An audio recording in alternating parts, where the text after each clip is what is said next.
जय श्री राम, जय बागेश्वर धाम। तो दोस्तों, क्या आप जानते हैं कि अगर आपकी दिए की बत्ती पूरी नहीं जल पाती तो इसका क्या मतलब है? या फिर हम जो पूजा के समय घंटी बजाते हैं या मंदिर में जो घंटी बजाते हैं उससे क्या फल प्राप्त होता है और यह क्यों बजाया जाता है? तो इन सभी चीज़ों के बारे में बागेश्वर धाम सरकार ने अपनी कथा में बताया है।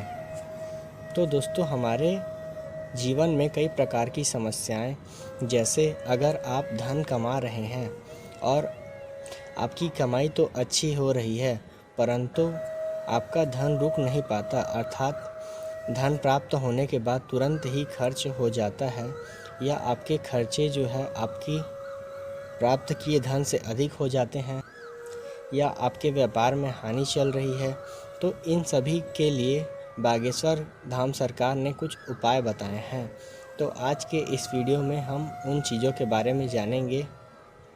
तो दोस्तों, सबसे पहले अगर आप दिया जलाते हैं तो यह ज़रूर ध्यान रखें कि उसमें पहले से बची हुई बाती ना हो, क्योंकि अगर आप पहले से बची हुई बाती या पुराने दिए में ही बाती जला देते हैं जिसमें कि बाती बची हुई है, तो इससे घर में अशांति आती है और व्यापार में कमी आती है, अर्थात आपका व्यापार में नुकसान होने की संभावना बढ़ जाती है। इसके अलावा कभी भी दिया को दूसरे दिए या फिर लाइटर से नहीं जलाना चाहिए, उसे माचिस से ही जलाएं। और कई लोग यह गलती करते हैं कि जलते हुए दिए से ही अगरबत्ती या धूप बत्ती जला लेते हैं, तो यह गलती आपको नहीं करनी है, इससे आपके खर्च बढ़ते हैं। इसके अलावा गुरुजी ने घंटी का बहुत ही महत्व बताया है।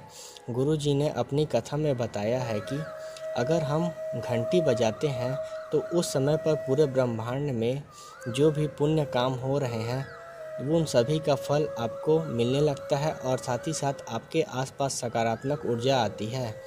इसके विपरीत लेकिन अगर मंदिर बंद है और अगर आप उस समय घंटी बजाते हैं तो यह नुकसानदायक होता है, अर्थात इससे आप पर बुरा प्रभाव पड़ता है। भी आप पूजा करें तो भले ही थोड़ी ही देर के लिए करें, परंतु भगवान को स्मरण करते हुए करना चाहिए। तो दोस्तों, अगर इसी प्रकार से आपको बागेश्वर धाम सरकार के बताए गए उपायों की जानकारी, आप इसके लिए चैनल को सब्सक्राइब कर दें और आप तक सबसे पहले वीडियो पहुंचे, इसलिए चैनल को सब्सक्राइब करने के बाद बेल आइकन दबा दें। तो अगर आप बागेश्वर धाम सरकार को मानते हैं तो कमेंट में जय श्री राम लिखिएगा